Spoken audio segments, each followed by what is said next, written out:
আমরা দেখছি সাদা পোশাকে পুলিশ এবং প্রসাদধারী পুলিশ তারা কিন্তু অবাধ আন্দোলনকারীদের আন্দোলনকারীরা কিন্তু এই মুহূর্তে ছত্রভঙ্গ করছে, তাদের সঙ্গে যুক্ত হয়েছে ছাত্রলীগের অনেক কর্মী সমর্থক। দেখলেই গুলি চালাও, নির্দেশ হাসিনার সরকারের। আজই সুপ্রিম কোর্টের শুনানি, গোটা দেশ জুড়ে টহলদারি সেনাদের। পরিস্থিতি সামলাতে এবার আরও কড়া পদক্ষেপের নির্দেশ জারি করেছে হাসিনা সরকার। সরকারি চাকরিতে সংরক্ষণ বাতিলের দাবিতে রণক্ষেত্র বাংলাদেশ। ফলে হাসিনা সরকার কারফিউ জারি করেছিল আগেই। ইতোমধ্যেই জানা গিয়েছে আন্দোলনের জেরে শতাধিকের মৃত্যু হয়েছে, বহু সংখ্যক নিহত। আন্দোলন নিয়ন্ত্রণ আনতে সক্রিয় প্রশাসন ও পুলিশ। গোটা দেশ জুড়ে টহলদারি সেনার।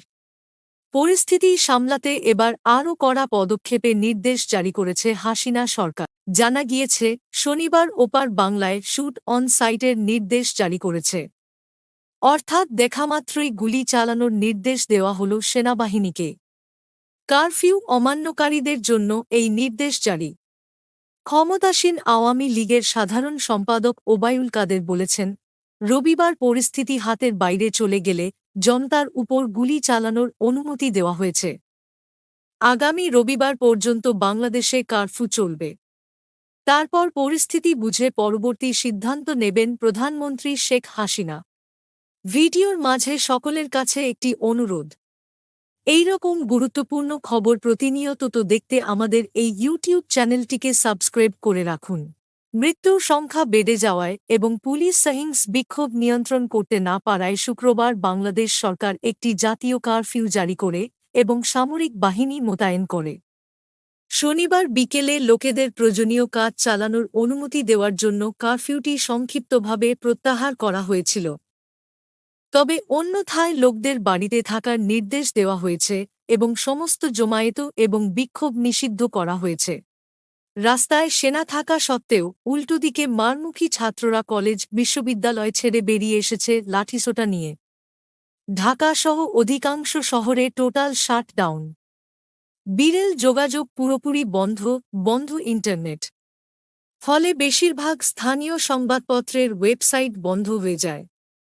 এমনকি ইতিমধ্যেই বাংলাদেশের কেন্দ্রীয় ব্যাংক এবং প্রধানমন্ত্রীর কার্যালয়সহ কয়েকটি গুরুত্বপূর্ণ সরকারি ওয়েবসাইট হ্যাক ও বিকৃত করা হয়েছে মনে করা হচ্ছে।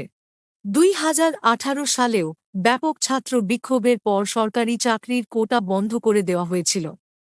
কিন্তু চলতি বছরের জুন মাসে বাংলাদেশের হাইকোর্ট সেই সিদ্ধান্ত বাতিল করে এবং 1971 সালে প্রবীণদের আত্মীয়স্বজনকা পিটিশন দাখিল করার পর কোটা পুনর্বহাল করে।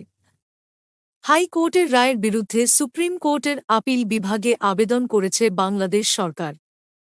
আজ সেই মামলার শুনানি রয়েছে। অন্যদিকে বাংলাদেশি কর্তৃপক্ষ এখনও পর্যন্ত নিহত ও আহতদের কোনো আনুষ্ঠানিক সংখ্যা জানায়নি। এরই মধ্যে হাসিনার মন্তব্য, যারা কোটা বিরোধী তারা সবাই রাজাকার, আগুনে ঘৃতাহুতি দিয়েছে।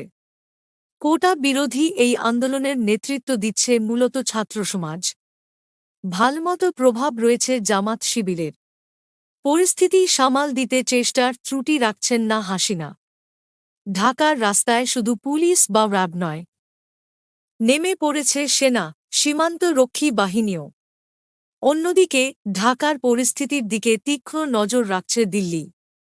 হাজার সাতেক পড়ুয়াসহ 10,000 ভারতীয় এই মুহূর্তে বাংলাদেশে। তাঁদের বিশেষ প্রয়োজন ছাড়া বাড়ির বাইরে না বেরোতে নির্দেশ দেওয়া হয়েছে। বাংলাদেশ থেকে প্রায় 1,000 ভারতীয় শিক্ষার্থী বিভিন্ন ল্যান্ড ট্রানজিট পয়েন্ট বা ফ্লাইটে ভারতে ফিরে এসেছে। বিদেশমন্ত্রী এস জয়শঙ্কর বলেছেন যে বিদেশ মন্ত্রক বাংলাদেশে ভারতীয়দের নিরাপত্তা ও মঙ্গল নিশ্চিত করার জন্য সম্পূর্ণভাবে মনোনিবেশ করছে। নেপাল এবং ভুটানের ছাত্রদের অনুরোধের ভিত্তিতে ভারতে প্রবেশে সহায়তা করা হয়েছে। এই ভিডিওটি একজনকে হলেও শেয়ার করুন আর এই চ্যানেলটিকে সাবস্ক্রাইব করে রাখুন।